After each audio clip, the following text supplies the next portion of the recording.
Hello and welcome to Take Me Home, the podcast offering a social democratic alternative for the politically homeless. My name is Sebastian.Moore. And I'm hilary.Salt.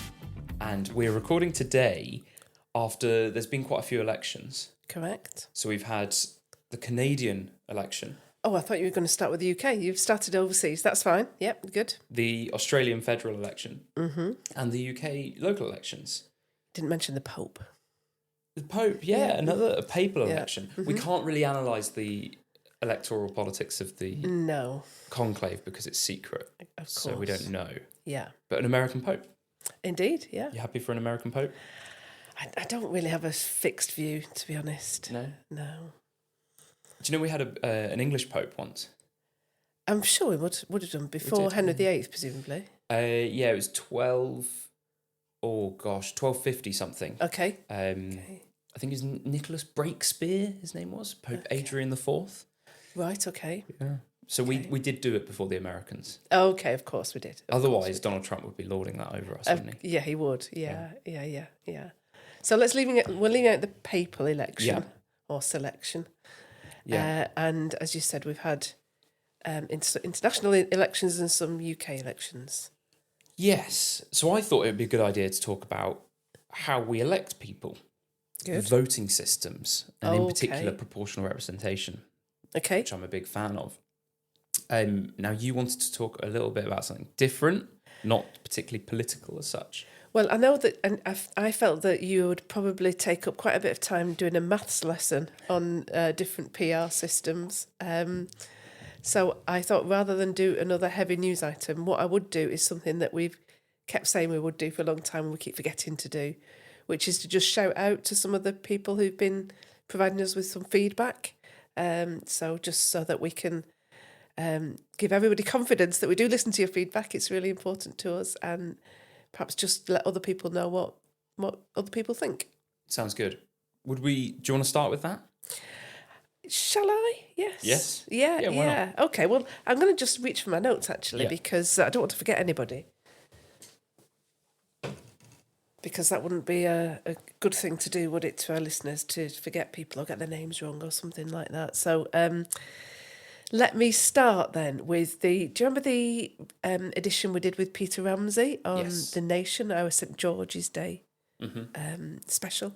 We got loads and loads of feedback on that. And I'm not going to give all the feedback. I'm just going to do some edited highlights. So sorry if I don't mention you, but let me just mention a few of the people who fed back on that one. So Simon said, I found Pete's move away from the nostalgic view of England and Britain really refreshing.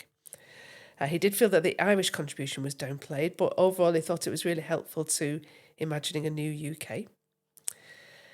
Paul from Leeds really enjoyed that episode and said it sparked him to consider what SDP policy should be on things like party funding. So we look forward to hearing what you think on that, Paul. Hector said he really appreciated the points on Brexit and PR and how the concerns of the elites are very different to the concerns of normal people. So we've got quite a lot of feedback on that. Do you remember the discussion on shipbuilding? That's a little while ago now, but Ian emailed in and said he really enjoyed that discussion, and he also added his own little item of information. He said that I was wondering why it was that submarines are referred to as boats, even when some of them displace more than a small ship. And he says that it's because they started life as submarine torpedo boats, and the boat designation has stuck with them ever since. Okay. So there we go. Every day's a school day. Josie fed back on our report to our trip to Liverpool Art Gallery. Do you remember that trip? Oh yeah, with the statues that were a symbol of white supremacy. That's right. Yes. Yeah. But do you remember you really enjoyed Graham Crowley's work? That was a kind of mustard and grey artwork. So she actually knows Graham. And she said she would feed back to him that we liked his work and that we mentioned him. Perhaps to mention, Josie has a Substack called thebluelandscape.substack.com. So go and have a look at that if you are a great lover of art. That's really interesting Substack to have a look at. And then perhaps a few more generic bits of feedback we've had. So Nigel says, these are superb videos. This? Yes. Really? Us, is he watching the same thing? Well, he said we had more substance than another political party, which we ban the name of, don't we? Okay. Them. What does it begin with? Ah. Yeah. Reclaim. The turquoise people. Mike says he always enjoys hearing what's happening at SDP Towers, and he also put us in touch with some other like-minded people, so thanks, Mike. Sujit's quite a frequent commentator on our podcast, and he's always very complimentary. Bravo, he says things like that, which is great. And then perhaps just to say a few comments from people who wanted to remain anonymous, so I won't name them. Somebody said that they really enjoyed the tariffs episode. That's the one that William Clouston was explaining tariffs on. This person says, it was really great to hear sensible comment on free trade and jobs. Working class communities throughout the UK have been decimated by the loss of well-paid manufacturing and heavy industry jobs to low-wage, poorly regulated countries. The long-term cost to losing those jobs, both financial and human, are massive. Free trade agreements will make this worse. We don't need free trade, we need fair trade. That's quite topical, given our free trade agreement we just signed with the US. Another contributor said they really enjoyed the fantastic interview with Claire Fox. And somebody else said, the podcast is a good discovery as an SDP supporter. I'll definitely keep listening. But they said, I'm not yet convinced about that phrase, robust left, because he thinks that describes authoritarianism like Starmer and the shift to closing down debate. But he certainly thinks we're not the soppy left. Okay. That's good. That was something that was coined by Alistair Mellon all the way back in episode 2. A long time ago. I think we should get Alistair back on. We should do, regeneration spokesperson. Correct. Yeah. There was one other that I perhaps didn't send you, which is from Tom. Okay. And he said that he usually prefers the news section, but he was fascinated to hear my thoughts about football culture. Do you remember when we disagreed about the way that football culture is gone? Yeah. And he said mainly because I'm a Sheffield United fan, and I was referring to that match that I'd been to, Sheffield United versus Coventry City. Yeah. I emphasise United because he says, for next time, don't call us Sheffield. Oh. That would be like calling Man United Manchester. You should try this on Hilary. Yeah. If I said, you're watching Manchester today, are you? I would say yes. Only one team in Manchester. Ooh, okay. I was watching them last night, of course. And they did very well? You did very well, yeah. So through to the cup final now. Yeah, that's the Losers' Cup final, isn't it? Yeah. Thursday night, Channel 4. We used to be the chant in the olden days, yeah. Right, should we get into PR? Let's, yeah. So okay. Proportional representation. Yeah, so, as I said, there's been a couple of elections recently. So Canada, Australia, and the UK local elections. Now, you'll find that this voting system that we use, which is called First past the post, is used mainly in pretty much only in countries that were former British colonies. Oh, right. Okay. Nobody else does it. Not really. Oh. If you look at the map, it's very much, India, Canada, Australia did, New Zealand did, both have changed. US, although the US, it's an electoral college, so it's slightly different, but for all intents and purposes, it's similar to our first past the post system. So, first past the post, as you'll know, means that we have these 650 mini elections in the UK where we elect a member of parliament for each constituency. Yeah. And let's say there's 10 people that want to be a member of parliament, which there were actually when I stood in Manchester Central. Okay.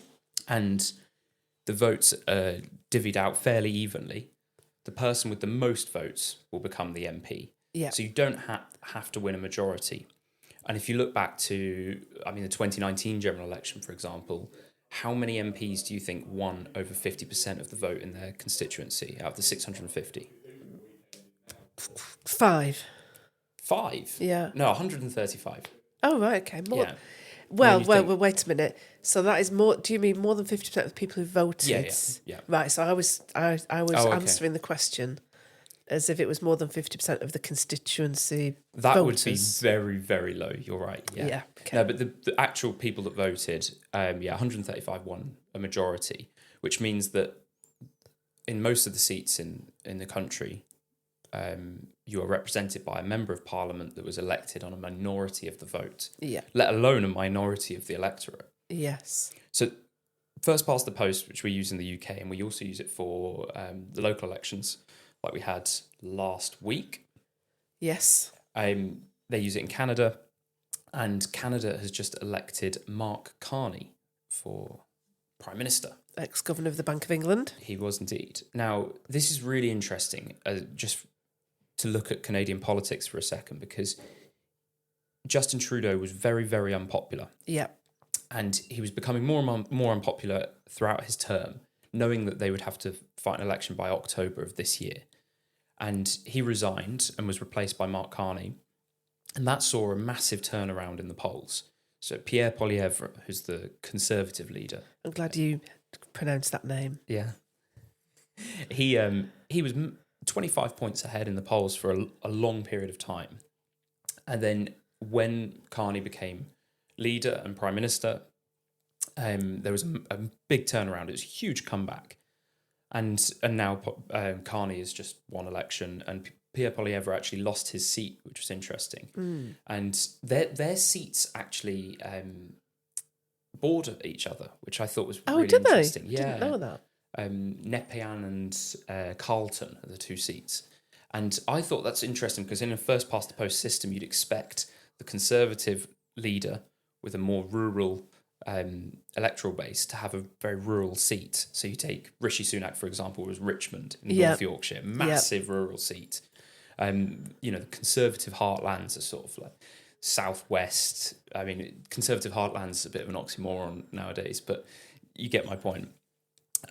So it's quite interesting to see that they had seats that are close together, and he actually lost his seat. Australia then, so Anthony Albanese has won re-election. Okay. So these are two out of what first past the post does is it creates a bit of a binary. And so advocates of first past the post say this is a good thing because you force sort of consensus around two figures, and then you can go to the country and say which of these two stories and which of these two parties do you think should be running the country? So they're supposed to be broad churches. And it is parties, rather. You said people at first, didn't you? But we're not voting for a president. Okay, so, this is partly it. It's very different what we're supposed to be doing and what we're actually doing. Yes. Okay. And so I almost would prefer if we just were honest with the electorate about what we're actually doing, which is we're voting for a person, right? Yeah. If you look at the last general election, Keir Starmer versus... have you forgotten? Oh my goodness me. Rishi Sunak. Yes. that's politics in 2025. Yeah. I was like, Liz Truss, Boris Johnson, David Cameron, that was a long time ago. Wow. People would say, which of these should be Prime Minister? And if you look at the election debates on ITV, it's like, next Prime Minister, right? It's all of that. And so we're supposed to be voting for a local representative, but we're not. So there was a story, I don't know if you saw in the news a couple of days ago, where one of the Reform councillors who was standing for council as a Reform candidate, I think he came out saying that he thought Jimmy Savile was innocent and was a very good man, etc. And the day after the lists were announced for the election, Reform actually, what would you call that? Not disowned him, because what happens is once you're registered under that party, you're going to appear on the ballot for that party, even if the party says no, you're no longer with us. And so he came second in his seat because he's got Reform next to his name. Yeah, the people that are voting, very few people are looking at that going, oh, this guy, he's a really good person. He's going to be a good councillor. Yeah. Most people are voting for the party, and I don't blame them because that's what we care about. That's what we talk about. In the news constantly talks about Reform are doing really well, and this is a sign that People are upset with the government. What if people are actually voting for really good councillors and they just happen to be reform councillors? Yeah. We know that's not the case. So that's my first issue with first past the post, is we're voting on different things than we think we're voting on. Okay. Does that make sense? Yeah. Just as an aside, you did use the banned word, I think 7 times there. So we'll be getting the swear box out for you to make a contribution. We need a little jar, don't we? Yeah. A little swear jar. So tell me where we're going with this, as in, jump in and ask if you think I'm going off track a little bit. But so first past the post, this voting system is not, and I think people, this is a real myth that we've got the way we do things currently, and then this weird foreign concept called proportional representation. Yeah. That probably comes from Europe, so it's must be bad. About that. Yeah. Yeah. And I think people need to understand that first past the post is a voting system as much as any of the proportional representation systems are. Yes. So under first past the post, I think the benefits of it, and I'm not somebody that likes it, so I'm not probably the best person to kind of to speak in favour of it, but I think the benefits are that it's simple. It's very, very simple. So we know in our constituencies, we go and vote for the person we want. So we put a cross in the box. The problems with proportional with first past the post is that you don't get an accurate reflection of what the voters want. I think this is one of the biggest issues. So if you look back to the previous general election, Labour won a landslide. Yeah. Media kept talking about this massive landslide. They won a total of 411 seats, which was very similar to Tony Blair in 97. Yeah. And yet they won what percentage of the vote? 33, something like that. 33.7% of the vote. Yeah. And they won fewer votes than Jeremy Corbyn did in the election prior. Yeah. And yet that was a complete failure for Corbyn. And yet Keir Starmer has won a landslide and is now Prime Minister. Yeah. And the media don't seem to acknowledge the fact that Keir Starmer got fewer votes and probably isn't much more popular than Jeremy Corbyn. Indeed. And I'm gonna say it again, I'm afraid. Reform. Okay. How many votes did Reform win? Oh, I don't know. 4.1 million. Oh, do you know, I was going to say 4 million. I wish I'd said it now. I was a bit too lacking in confidence to 4.1 million and 5 MPs. Yeah. Lib Dems, 3.5 million. 73? 72 MPs. Now, I think we can have a long conversation and we can get into the nitty-gritty of proportional representation, and I can get quite geeky about this sort of stuff, and the maths and the statistics behind it. But I think it just comes down to a very, very simple fact that Reform got 5 MPs for 4 million votes and the Lib Dems got 72 MPs for 3.5 million votes. Yeah. That is not fair. And as a Brit with a keen sense of fair play, I don't like that. And I think we need a better system. It definitely feels unfair, doesn't it? That doesn't feel right. Yeah. Can I just throw in one reason why people like first past the post, which is the kind of local link to your local MP. So if you're voting, you're going to explain some PR systems, I'm sure, in a minute, but generally if you're voting from a list, you don't know who you're going to get, and there's no kind of connection between your constituency and your representative. Yeah. So, proportional representation. Okay. This is not a voting system. I think that's what a lot of people believe it to be. It's not actually.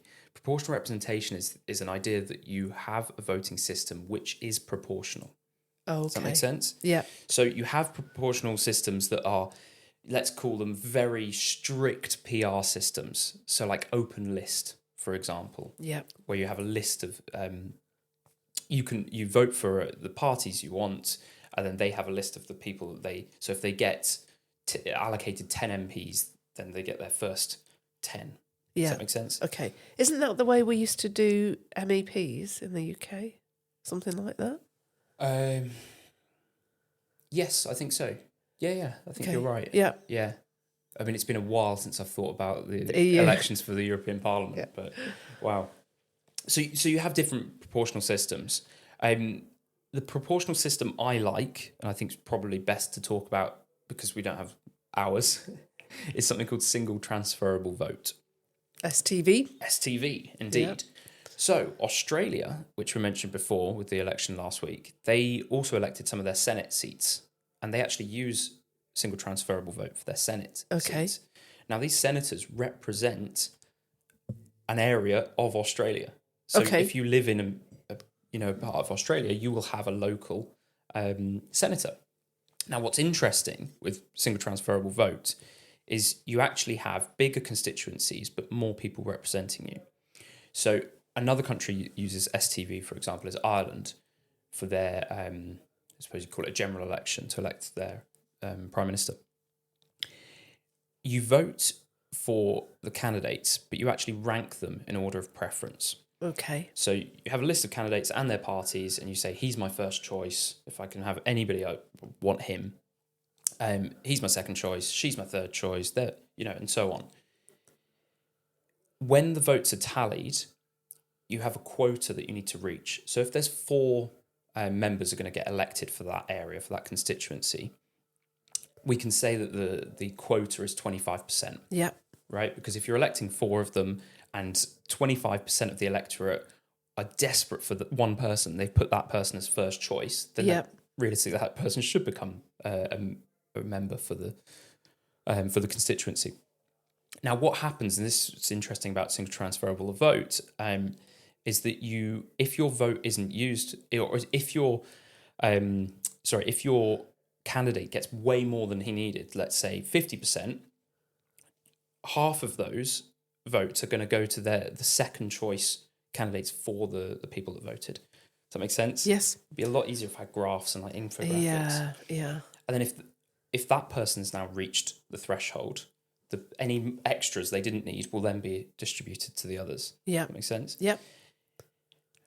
Also, the last place candidate each round gets eliminated and their votes are used. So if you want to vote for a random candidate, for example, let's say when I stood in Manchester Central and my friends thought, I really want to vote for you, but I'm really worried that I want to send a message and get the government out. They can vote for me, and even if I become last, their second choice votes will then get used. Okay. Does that make sense? Yeah. And this process just keeps repeating until you've got 4 members. Okay. Yeah. With me? Yeah, so far. Yeah. So this is a way of making sure, and if you look at how proportional it is where it's used in Ireland and Australia for the Senate, it ranks very high in terms of proportionality. So you can look at people and say, right, this number of people voted for them as their first choice, and actually, roughly that works. Does that make sense? Yes, it does. Yeah. Okay. Yeah.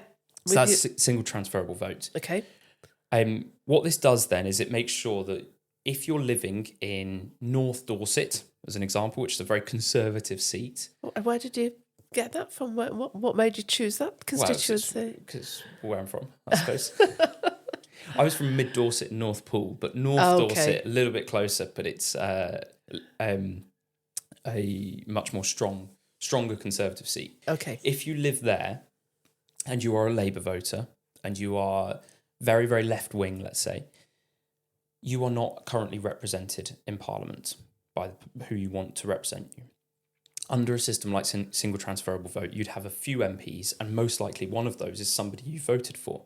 Right. So if you want to go to somebody that, to deal with an issue, you can go to that person. Or if you think, oh, this person actually will be better at dealing with my issue, you can go to them. So it maintains that constituency link. So you wouldn't have lots of different people for North Dorset. You'd have lots of different people for Dorset.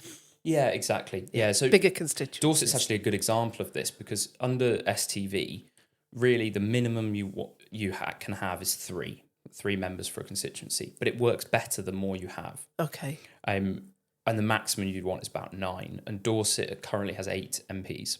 Okay. So Dorset kind of works for this. So if you live in Dorset, instead of electing somebody for your constituency, you'd elect somebody for the whole of Dorset, and you'd have 8 MPs. Okay. It retains that local link. Exactly, yeah. Is that how it works in Scotland? No. Scotland's a little bit different. Okay. So Scotland's system is similar to New Zealand, Germany. This is for the Holyrood elections, obviously not Westminster, and they have something that's called AMS, Additional Member System, which is like in other places it's called Mixed Member Proportionality, and that basically is sort of a hybrid system with first past the post and a more proportional system combined, so that you can have a local MP, but it basically balances out. So you take the local MPs and you say, right, that's really proportional, so we'll allocate more MPs to sort of balance out the... Right, kind of top up. Yeah, exactly. Okay. What do you think? Sounds good? Yes, yes. What are the concerns then? So I think you've addressed the concern I had, which is that you'd still retain a local link.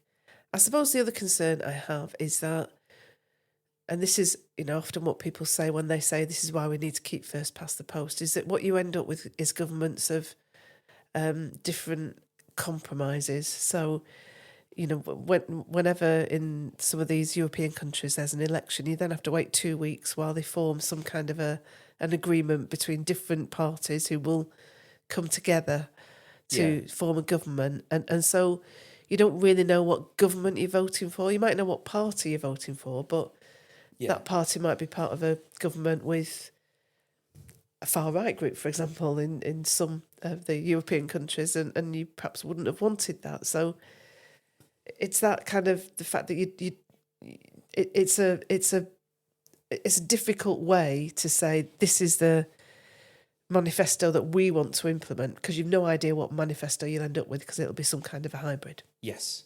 So this argument, what I'm about to say would probably have been harder to argue in Britain 15 years ago, but it's become easier because I think we've seen over the last 15 years that first past the post doesn't actually assuage any of these concerns. You mentioned, so there's a few things. We've got manifesto commitments. So the party lays out their manifesto.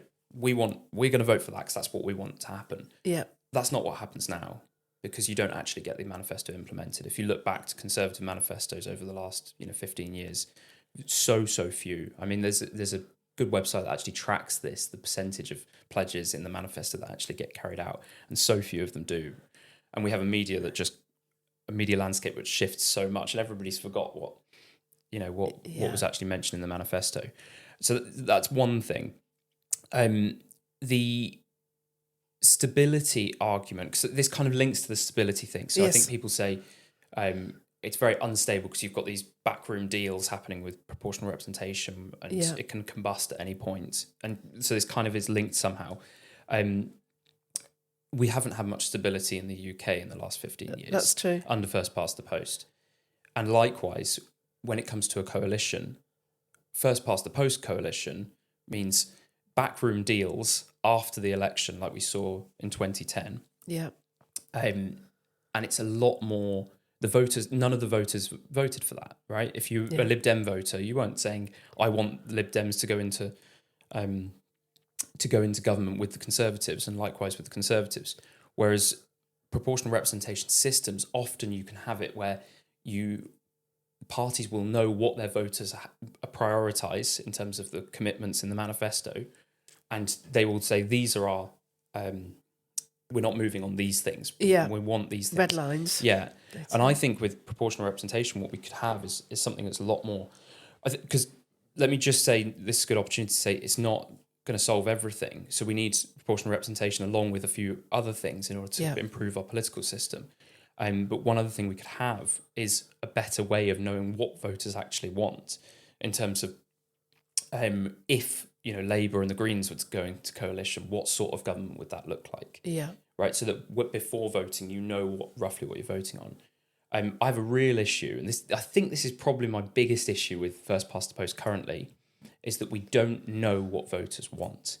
Right, we're constantly guessing. The media are constantly saying, well, the voters have become more right wing because they voted for the Conservatives in the 2019 general election. Yeah. I mean, I love this little anecdote that I have a friend, and you know this person as well, who's a communist, and she voted for Boris Johnson in 2019. Yeah. As well as people that are very, very on the far right. To get Brexit done. Exactly. So we're voting on like very small single issues, and the media are constantly trying to understand what the voters really want. And it's very, very difficult with first past the post to actually know.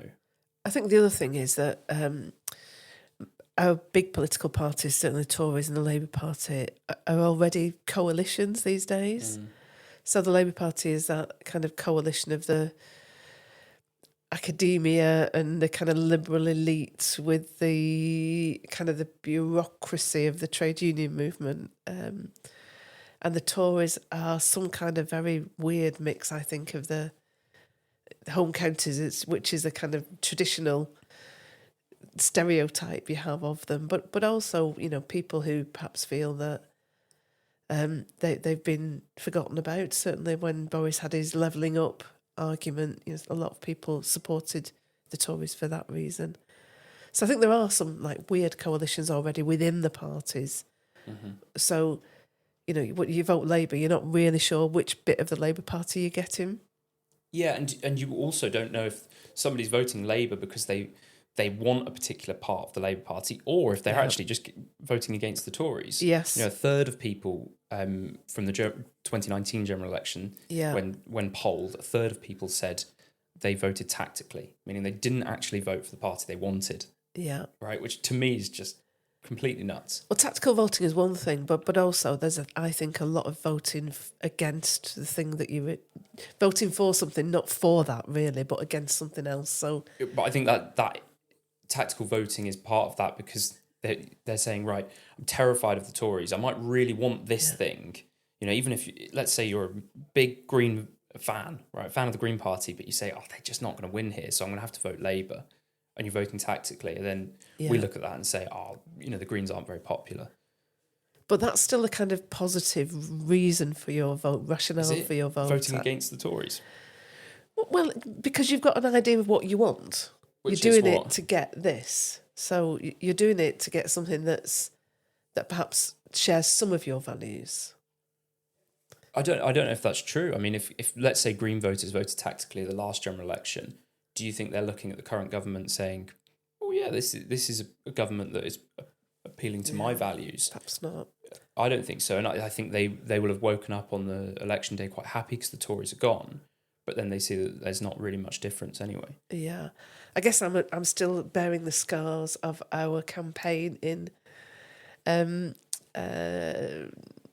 Runcorn recently. Helsby, where, you know, the response on the doorstep wasn't particularly I'm voting tactically. It was very much I'm not voting or I'm voting just to get them out. It's a very negative way of voting. Yeah. So I kind of lost the thread of where we're going with this. So one other thing, PR. Let's back to PR. Well, one other thing that comes up, you often hear people say, "We voted on this in 2011." Oh, we did. Yes. Did we? What did we vote on in 2011? We voted on one particular form of PR, which I think wasn't the. It's not a form of PR. I didn't like it. It's called an alternative vote. Okay. Do you remember what I said about That's PR right. isn't a voting system? It's a sign that your voting system is proportional. That's what we've got to think about. Alternative vote, David Cameron actually admitted that it would have led to a parliament that was potentially less proportionate than first past the post. Okay. And the reason that the Conservatives agreed to this is that when they looked at certain modelling and said, actually, we might do better under alternative vote. So they weren't worried about it, whether they won or lost. Okay. So it wasn't proportional representation. I voted against it. You probably weren't old enough to vote, were you? I wasn't, but I was generally against it. Okay. Because it wasn't a good solution. Right. The thing with alternative vote, and it's pretty much what they've got in Australia, actually, for the federal election.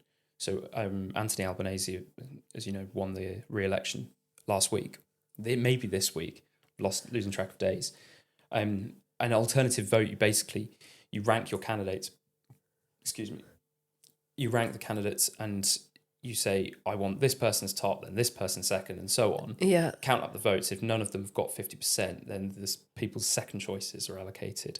Do you see what I mean? Yeah. The reason I'm against it is because, first, it doesn't increase the chance of proportionality, but also you might have a candidate that's really, really popular, like absolutely loved by 49% of the public, and then the other 51% really, really don't like that candidate, but they don't really care who else it is. So it's quite negative. So people can rally behind a different candidate that's not actually going to do anything exciting. Okay. Do you see what I mean? I do.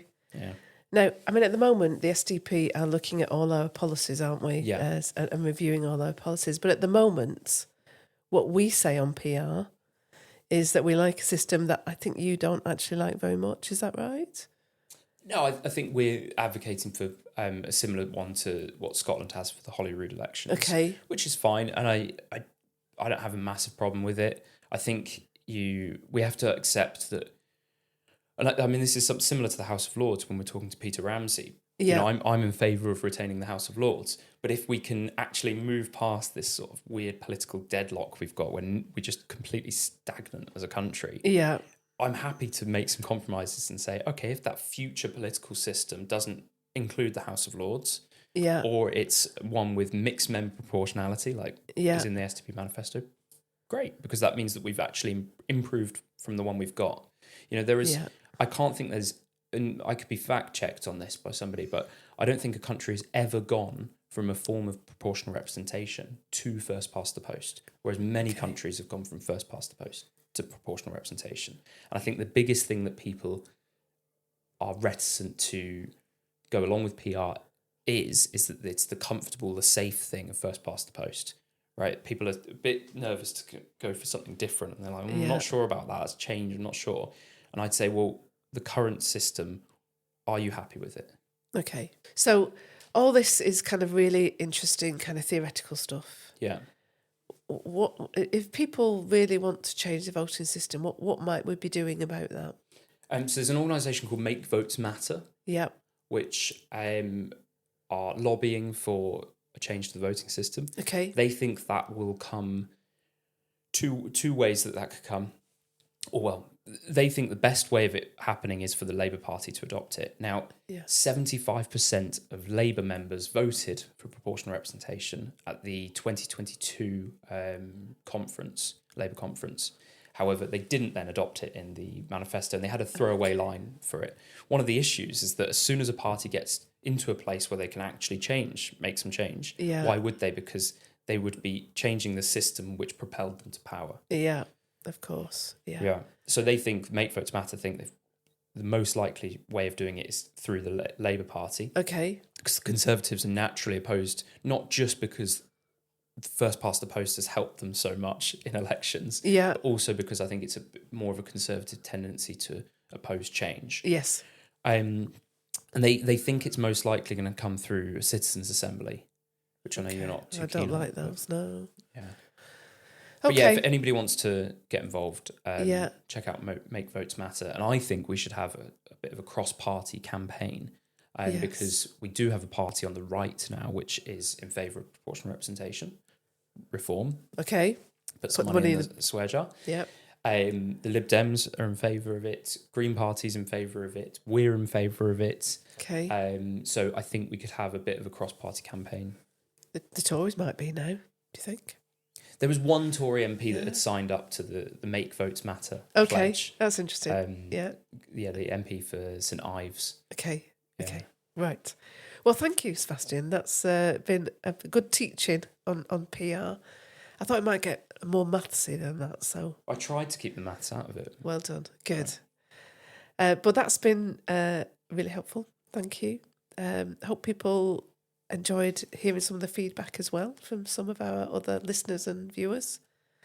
Yeah. If you're watching this on YouTube, just comment your favourite voting system in the YouTube comments, because I will very much enjoy reading that. He will read them. Yeah. Yes. Yeah. So thanks for joining us. As always, subscribe, follow, like, and tell all your friends to watch Take Me Home. See you next time.